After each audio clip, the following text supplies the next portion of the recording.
Welcome to A Celtic State of Mind. I'm Paul John Dykes, and tonight I'm joined by Kevin Graham and the Supernaturals keyboardist David Curry. Welcome back to ACSOM, David. How are you? Yeah, I'm good, thanks. So just saying there, yeah, good in terms of my personal life, but in terms of football life, it's a different story, isn't it? And I think tonight epitomises that. Oh, without a doubt. I mean, if ever one game showed us the good and the bad and the ugly of Celtic, it was tonight. Kevin, we said at half-time, you were a bit disappointed. You tried to pull some positives from the game. Has your view changed in the second half? I mean, it was two sublime goals. Yeah, we'll get to the defending in a moment, but two brilliant goals by Milan. It was two good goals by Milan, completely stoppable goals by Milan. What I would actually say would be that Milan went 3-2 up and just sort of started messing about, brought on some young laddies, knowing full well that we weren't going to lay a glove on them. We didn't lay a glove on them. We showed a bit of spirit. Frimpong was absolutely fantastic. But that one thing it proved to me, I mean, if you have a look at the European campaign on an absolute whole, even though we've still got a game left, I mean, that's 12 goals we've lost in 3 games, 17 goals all in 5 games that we've lost. Yeah. Utterly shambolic at the back. And for me, this actually, anybody watching that game tonight proves the reason that we need change now. Because there is a team there. There is an absolute team there that needs confidence, that needs organisation and needs decent coaching.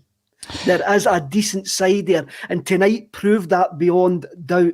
I mean, every game you say it sums up Celtic season. It's like we're sitting in a black cave talking to our own echo every time that we come on here, because it's the same time and time again. But tonight proved we've got a decent squad there, and it's time to bring in somebody that can get the best out of them before it's all too late.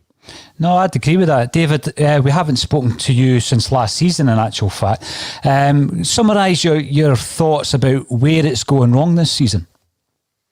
I think it's quite hard to put your finger on what the problem is, but I think the answer to the question of what is the problem is not quite as important as what do we do about the problem, because I think that, a lot of people will point the finger at Neil Lennon and say, well, this is all his fault.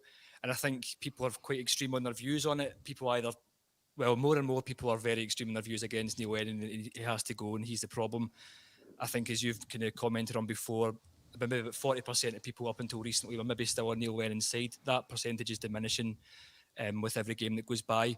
But whether or not this is all Neil Lennon's fault is sort of, I don't know if it's really that important, because there's nothing else you can do at this stage other than replace the manager. You can say that the players are letting him down really badly. I totally think they are. I think they have been letting him down over a period of months now. But you can't change all the players. The only thing you can do to try something new is change the manager. And I think almost everybody now must agree that something has to change, and you can't change the players. So let's change the manager. Absolutely. I mean, I found some interesting points coming out from Chris Sutton during that game, I must say, because some of them are echoing what we're saying time and time again. Kevin, you've likened us to be in a darkened cave. I think that the Celtic board must be in an echo chamber, because they're not listening to us. They're not listening, and by us I mean Celtic supporters. They seem to be the only one that have a different view on the situation. Now, when we're looking at that first goal, 4 minutes into the second half, Kevin, you're looking for the kind of same start to the second half as you had in the first, where, like you said, they're showing us all the good sides to what Celtic can actually do. And because of the fact that there's no crowd there, you could actually hear Neil Lennon shouting, too easy. He's shouting at his defenders, that was too easy. We're letting the goals in too easy. Now, I did make the point in the first half that we're playing with two converted midfielders, Kevin. You'll give me that, because they are two converted midfielders. And when you look at Beaton, some of his defensive play was excellent, but it's quite clear to me that we don't have that defensive structure from the goalkeeper to the two centre-halves, where we've got an understanding, where we've got a solidity that, we've kind of relied on. Last season, I think we did have an element of that with Julien and Ayer, but they've rarely played a couple of games together this season. Now, we're talking about what the squad still has, Kevin. We're also hearing from Neil Lennon that they're planning transfers in January. Centre-half and goalkeeper, is that your priority? you've got that. I'm not too sure about a centre half. I'm really not too sure about a centre half. Goalkeeper. Well, it looks like that man shot. He looks like a rabbit caught in headlights. Yeah, he does. It doesn't look like he's going to make a save. I mean, you have a look at the 2 goals that we lost. The guy Horgan, who had a great setting half, completely owned our right hand side. The whole of that setting half. The first goal, there's three players round about him. You've got El Hamed, McGregor, and Frimpong are all there, and all should have stopped him. The 4th goal there, I mean, El Hamed has got a whole foot on the ball, and he still manages to lose it. That's just poor defending. That's poor organisation. Yeah. I mean, the guy shouldn't be standing on the touchline and be able to get for the touchline into the box and get a shot away. That's not just the defence's fault. That's the organisation of the whole team's fault that he's managed to do that. And it wasn't even as if it was like a transition. It wasn't even as if we had got caught on the break. I mean, what I will say though, our problems were summed up there. We were 4-2 down a minute into injury time. It focused on Neil Lennon telling the team to get up because we had a free kick. The ball was whipped into the box. They broke. It was 3 against 1. 92nd minutes and we're 4-2 down. What manager would tell their team, I just go up when you're in the 92nd minute and 2 goals down? Neil Francis Lennon, by all accounts. I have written a few positives. I mean, I take your point, El Hamed. We've seen that quite a few times this season. He's so assured on the ball, Kevin. You see it, David, when he's got the ball and he's even whipping in crosses, some good interplay with Frimpong, he looks so assured, but sometimes the basics at the back seem beyond him. I mean, is it a case of some tweaking with the squad in January, but get a new management team in ASAP? Well, it's hard to know whether the problem is with the players or not. I mean, I think as we saw under different management, you can get a manager that comes in and brings out things in players that you never knew were there. And you saw players having a whole new lease of life under Brendan Rodgers, and Scott Brown was an example of that. I mean, even before Brendan Rodgers came in, you had people saying, Scott Brown's finished, he's done. A good coach comes in and you get a lot more out of him. So it could be the case that a new coach comes in. We don't need a wholesale change of the playing staff. It could just be a new focus, a new motivation, some new ideas could really brighten up the squad and buck up their ideas. But having said that, I do think that if we get the chance to bring in a couple of new players, then we should, and the focus has to be on the defence, because I think all the way across the defence, there's issues just now, and we just don't look comfortable at the back, and I'm including the goalkeeper in that as well. Yeah, definitely. I mean, I've not had the opportunity, David, to ask you. Everybody has an opinion on where we go from here in terms of the management. I think the worst thing you can do is just continue as is. That was some of the kind of the message that was coming out of Celtic Park this week. We're going to stick with Lenny. We're now looking at 2 wins in 11. Some stato out there might be able to tell me an equivalent bad run in the history of the club, but you're probably going to go back generations until you see such a bad run. It's dreadful. Have you any ideas yourself? Is there anybody that you've heard and you think that might be a good move on an interim basis or even more longer term? There's no one candidate that sticks out as being that's the man for the job, and I think as has been commented before on this show, it doesn't matter what name you throw into the hat.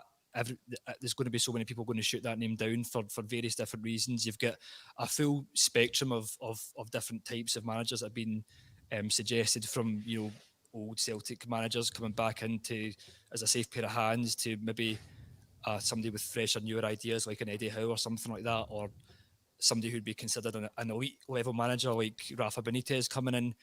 And no matter what name you can mention, there's going to be people who say, yeah, that's who we want, and there's going to be a lot of people that say, no, that's the totally wrong thing to do. So I think that I almost at this point think that who we get in is not as important as the fact that we just get someone in, because the way things are panning out just now, it's not working.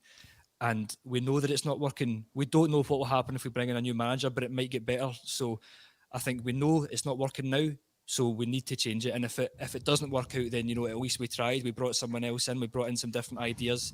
If it doesn't work out, well, at least we tried. If we don't do anything, then it's sort of on our heads, be it on Celtic's heads, be it that they just let the rot fester and didn't do anything about it.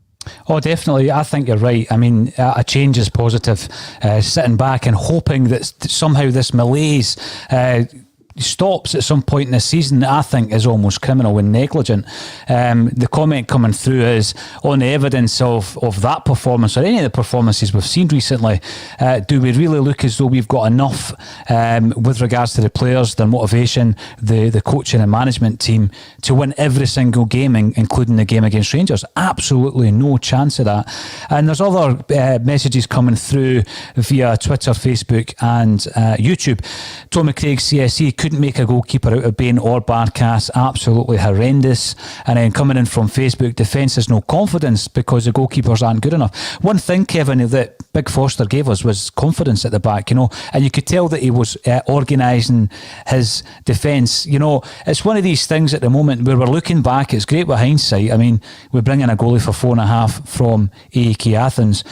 We allow Craig Gordon to go back to Hearts. I'm not saying he was the answer, but, you know, even as a stopgap until we got the right man in, Barkas doesn't look as though he's ever going to establish himself here. He doesn't know. It's been a really, really dodgy start for him, and he's came in at a really dodgy time. And I've said for weeks that I don't think the goalkeeper is the problem. I think it's organisation in front of him that's the absolute problem. I think defensively we're far, far too open, and it doesn't look like it's going to get sorted. It doesn't look like it's going to get sorted. I mean tonight we showed a bit of character tonight. We showed a bit of spirit, but basically it was nothing. As soon as Milan went 3-2 up, they knew they had the game won, went down second gear and just started messing about. Kev, Really aye. I would even say as soon as Milan pulled a goal back after 23 minutes, they knew that they were to win the game. Seriously, I'm looking at it, I think I knew that they were going to win the game. You know, that's where we are. We're resigned to that level of failure. And the Celtic supporters, after this period of domination, that really is testament to how poor we are at the minute. I think we need to actually think about it this way. 4-2, right? We lost 4 goals without reply. Mm-hmm. So basically, we lost. If we hadn't, this is going to sound really, really obvious, but if we had lost that game 4-0, we would be here absolutely gone mental. But the fact is, it's 4-2. But we still lost 4 goals without reply and didn't look like scoring after we went 2-0 up. After we went 2-0 up, we didn't look like scoring after that. And yes, Milan are probably the best team that we're going to face all of this season. But the way that we've lost that game is the problem, not the fight in the squad. The way that we lost that game. It's organisational. There is a team in that squad and we need somebody to bring it out. No, I do agree with that. There's some comments coming through. I was quite praising of Scott Brown in the first half. Jerry Ramsey reckons he's too old and slow. I think what happened with Scott Brown in the second half, he ran out of legs. You could see when he got booked and he got hooked right after. He was tiring at that point. It was the same with Rogic. You know, Rogic's last act was to get booked. Scott Brown was exactly the same. They were tiring, and it was really, you know, again, I could go back to the manager and say, well, you've got to identify that Scott Brown, at the point that he comes off in 75 minutes, has probably played 20 minutes too long. I mean, do you subscribe to that, David? The fact that he's too old or too slow, or can he just be used better? It's a hard one because I think as I said before, we've sort of been here before with Scott Brown, where people thought he's past it, he's finished, and then we get a few really good seasons out of him after all those criticisms. So it's just hard to figure out whether he needs a proper rest now. He's been played too much and he can't keep up the pace anymore, or does he just need a new coach, someone that's going to come in and motivate him to be the best that he can be? Maybe he's just not shown us what he's capable of anymore. And a new manager with new ideas can bring that out in him. It's a difficult one. But I think while Neil Lennon's there and until in such time that we get a new manager, if we get a new manager, then I think that we need to look at other ideas in the middle of the park, because it does look as if he's run out of steam. And I think when I know there's been questions about Turnbull as to whether or not is he available, is he still in isolation or incubation, as we were saying earlier on. But I don't know what the case is. But I think that why are we signing players like that if we're not going to give them a shot?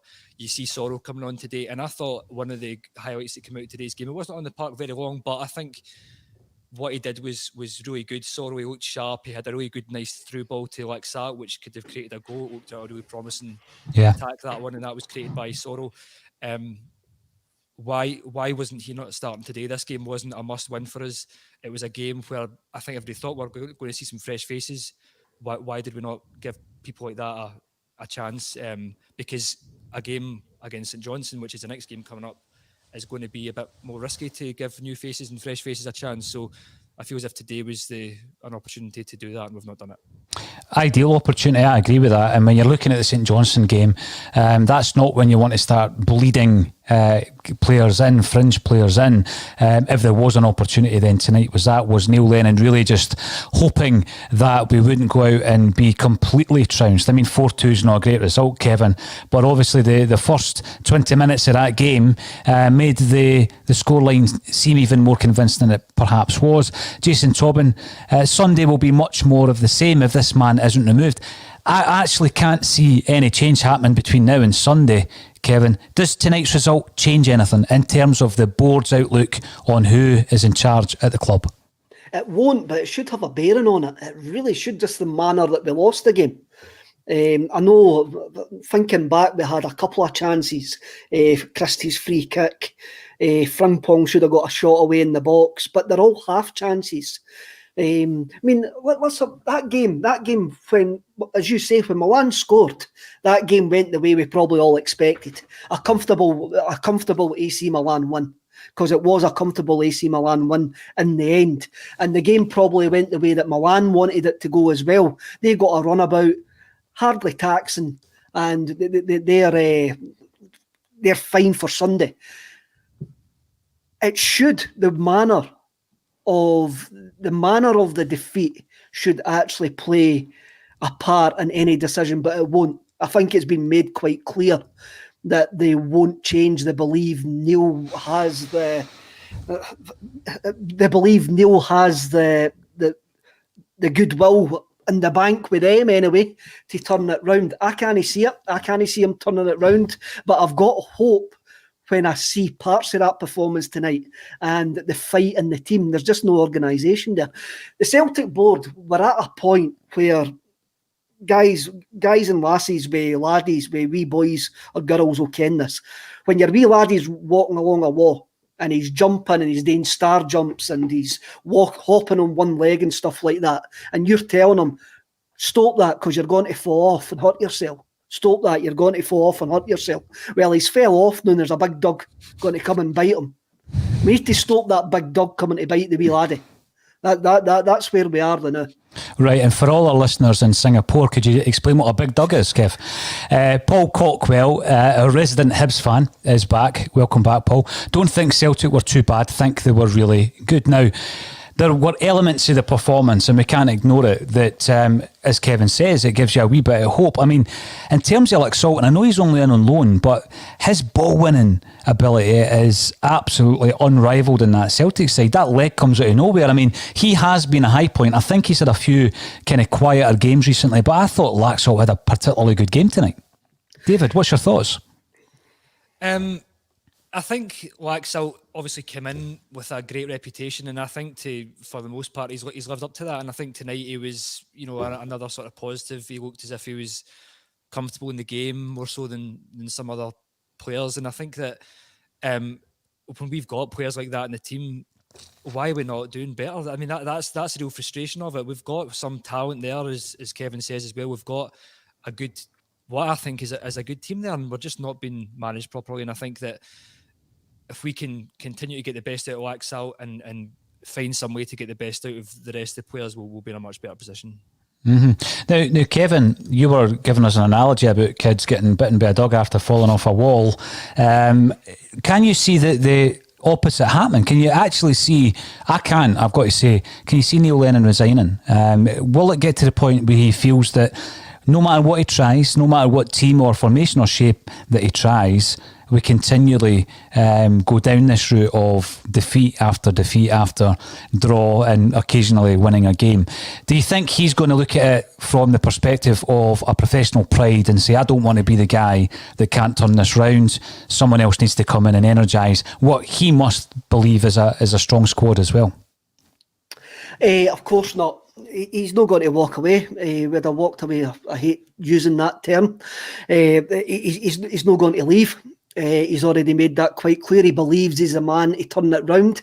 He believes he should get a chance to turn it round. And in some ways, that's utterly admirable for him, that he's still got that belief. It maybe means that the dressing room is still behind him, even after the Scott Brown hostage video. He's not going to walk away. He is not going to resign. I think he's made that very, very clear.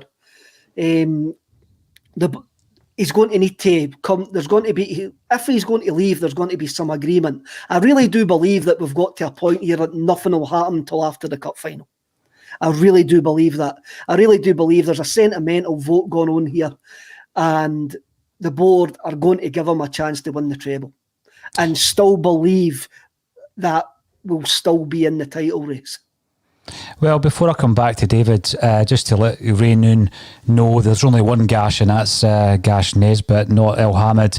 But looking at El Hamid, I am very disappointed at his defensive play. I think he's much better going forward.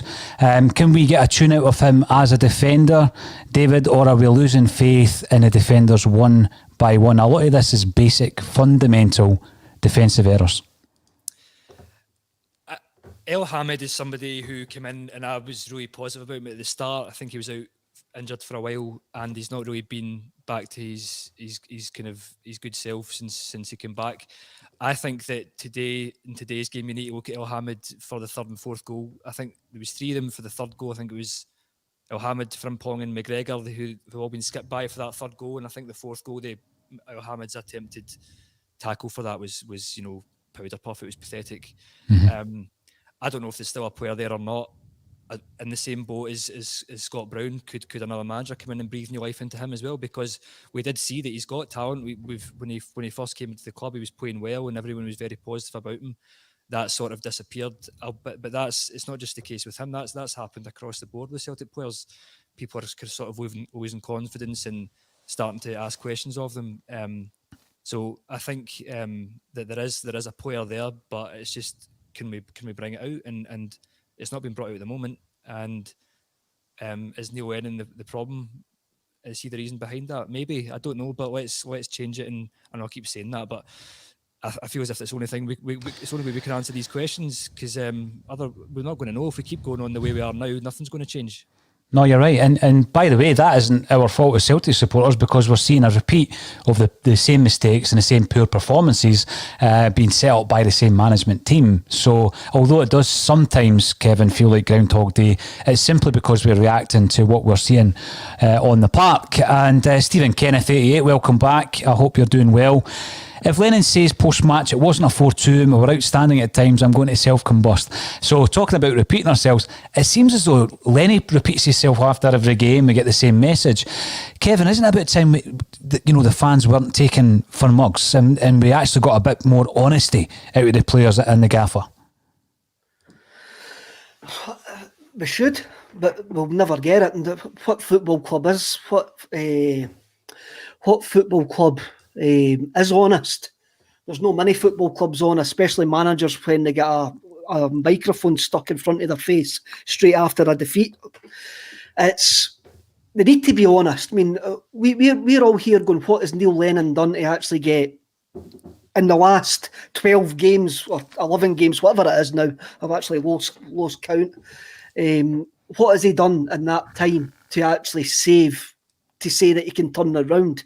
The answer is absolutely hee-haw, absolutely nothing.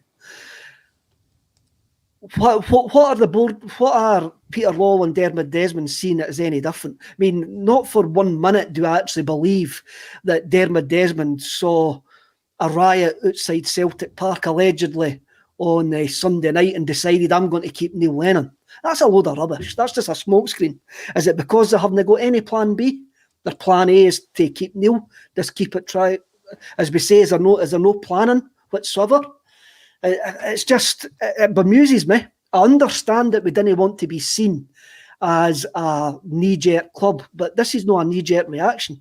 We're not a knee-jerk support. The stuff that's getting brung up over the last couple of days about Peter Law's influence on the club has been spoken about for years. Yep. Years, even during when we're successful. It's just now out in the open with a larger swathe of the support because the results are not going well.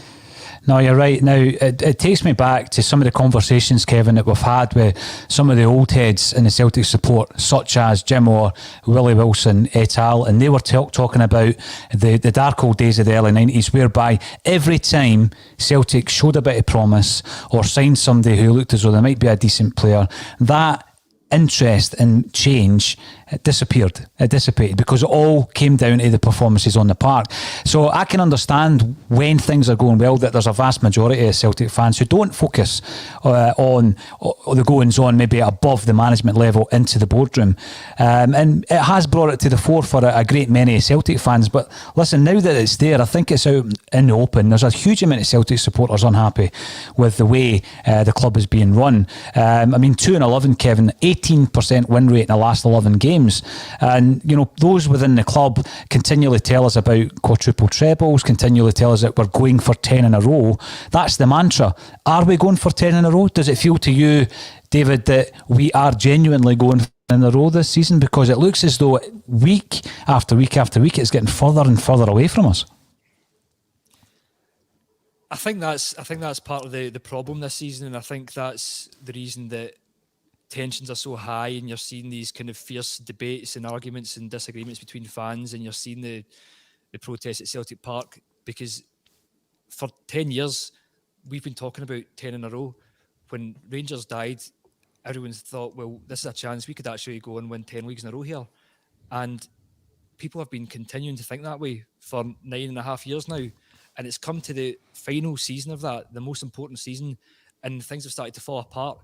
And it's caused people to panic to some extent, and emotions are running high, and it doesn't feel as if enough attention has been paid to it by the manager, by the board, by the players, that's becoming of a 10 in a row season. It doesn't feel that way. It feels that way to the fans, but it doesn't look as if it feels that way to the board, to the management, and to the players at the moment.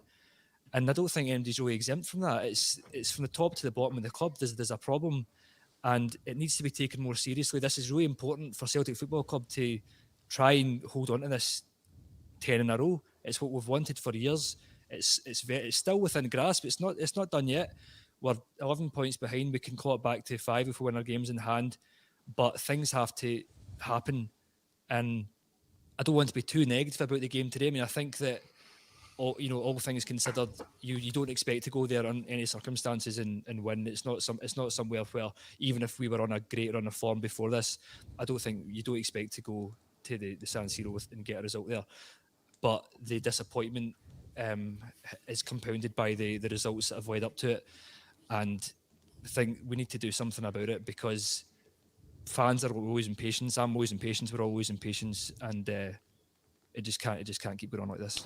No, definitely not. I mean, we're continually, Kevin, we continually analyse it to try and find the reasons why, out of 6 signings, very few of them are impressing. It looks as though very few of them have actually worked out.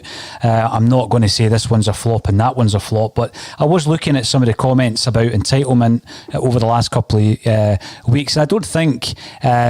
I actually don't think it's down to entitlement. I think it comes down to demands. It comes down to the fact that Celtic support are very demanding, and I think that's a good thing. That's a positive thing, because you demand a winning mentality, you demand high standards, and you demand change where you can see that it's necessary. But when I look at some of the new players, in fact, you look at all the new players and where they've come from, do they have that winning mentality? Do they realise what it takes to play for Celtic with that demand, with the expectations of the support, whereby every game has to be won, every game. So it doesn't matter if you're playing in Europe or playing in the League Cup. Celtic fans expect every game to be won. There's a demand there, and that's the standard. Now, we've brought in 6 players, which, if they were all playing, it's more than half a team. Do they have the winning mentality, Kevin, the new guys that are coming in? That should be hammered into them for the first training session. That should be the manager's job to hammer that into them. You're coming to a club where you're expected to win every single game. They should know that as soon as they step on that training pitch, that there's a higher level than what they've actually came from. Even losing in training is bad. So there should be an elite level in training, and the coaching staff have to get that over to these players who have came from different areas all over the world. It should be done in the signing talks. It should be done in the first team talk. It should be done in the first training session, and it should be hammered home to them every single game, every single day in training, that you need to win every single game. And if it's not, that's the manager's fault and the coaching staff's fault. Yeah, it's a collective responsibility for sure. Now, Richard Murray is commenting on YouTube. Some good points here. There were many good aspects to tonight, and it showed we do have a team, like Kevin says, that can compete.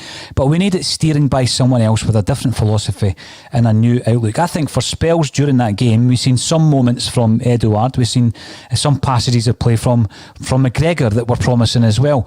David, do you think that any change would see an immediate improvement for some of these players who previously have been talisman for Celtic? I think that it could. I mean, I think that we know that if there's no change, there isn't going to be an improvement. We know that. If there is a change, there might be an improvement. So do the thing that might lead to an improvement. Don't stick with the thing that's definitely not going to lead to an improvement. And who we bring in, as I say, I'm not sure. I think that there's a million different suggestions for this. But I think, as Kevin said, there is a team there. And I think tonight there were positives to take out the game. I don't think that I wasn't looking at the team and the performance thinking that was an embarrassing display. Of course, it's not good to lose 4 goals without reply, but we were 2-0 up in that game, and we're 2-0 going 3 or 4-0. We had chances at 2-0 and we could have been further ahead by the time they scored their goal. It was a stupid mistake by Ryan Christie to give away that free kick. I don't know what he was doing. I don't know what he was thinking. I don't think he had to make the challenge. If he was going to make a challenge, I don't know why he had to make it in that manner. And then what is the keeper doing? What is Barkas doing at that free kick? He seems to set up the wall. He's standing at the side he should be at. And then just before it's hit, he takes a step to the right, and which completely puts him off. And then he's rooted. And from there, we just kind of collapsed a little bit from there. But there were things to take positives from. As I said, I think Sorrow was a positive. There was flashes from Edouard where you could see him, bits of his best coming back there. McGregor, as you say, I thought Frimpong was a great inspiration today. I think sometimes he's a little bit light in his feet. Today I thought he looked really comfortable in the game and he caused him a lot of problems. So there's a team there's positives to take out of it. But we just need to find a way to get the most out of these players. Absolutely. How long we've had Frimpong? 2 seasons now? Is that 2 seasons? 1.5 seasons we've had Frimpong? Yeah. It would be, right? Everybody in the comments, everybody sitting in this wee chat room just now will say he's not a right back. We've said that for months now. If you had a coaching staff that are willing to develop a player, they would have a look at what Frimpong done in the final third tonight and say, right, he's got that in the final third. We need to work on his final ball. We need to work on his football intelligence when he breaks into that box, when he done that wee twist and put the shot by the post. We've got to work on that. He didn't persist trying to play him as a right back. You realise right away, by the way, he's not a right back. You have to actually develop him to be a forward player. And I want to see him playing that forward role from now on. I never want to see him at right back again. No, Kevin, I agree with that. There was a couple of moments actually tonight that if you had the final ball, it completely opened the AC Milan defence up. And they're the margins, aren't they? When you're at the San Siro, when you're a goal ahead or 2 goals ahead, that could really completely change the whole face of that game. So you're absolutely right. He does a lot of what he's doing right, but it's always that final ball. Now, just a wee reminder as well that a Celtic State of Mind are bringing together groups of Celtic fans. Loads of podcasts are involved, Kevin, for the quadruple treble ACSOM weekend. It's all about charity. We're aiming to raise a lot of money for 4 different charities. If you want to get involved in sponsoring a show, because there's going to be 24 different hours and different slots, then please contact Kelly, and her email address is at the bottom of the page. All sponsorship money, all donations go to charity. Not a penny will not go to charity. And we also have a link in the underneath the video as well, Kevin, and that will allow people to go in and make a donation. Now, we started pushing for donations just over the last 24 hours, I think. 2.5 grand has come in already, which is astonishing. So I'm looking forward to it. We might dial you in if you're free at any point, David, particularly after it, if you've had a few sherries after the Scottish Cup final. We might get a few words from you after the game as well, but I'll speak to you before then to see if you're up for it.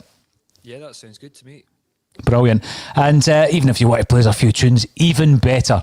But thank you, everybody. Oh, that would be great. Thank you, everybody, for getting involved, as Kevin calls it, the discussion or the chat room. Kevin Graham, thank you for being on A Celtic State of Mind once again. And our very special guest, David Curry, thanks for joining us on A Celtic State of Mind. Cheers, guys.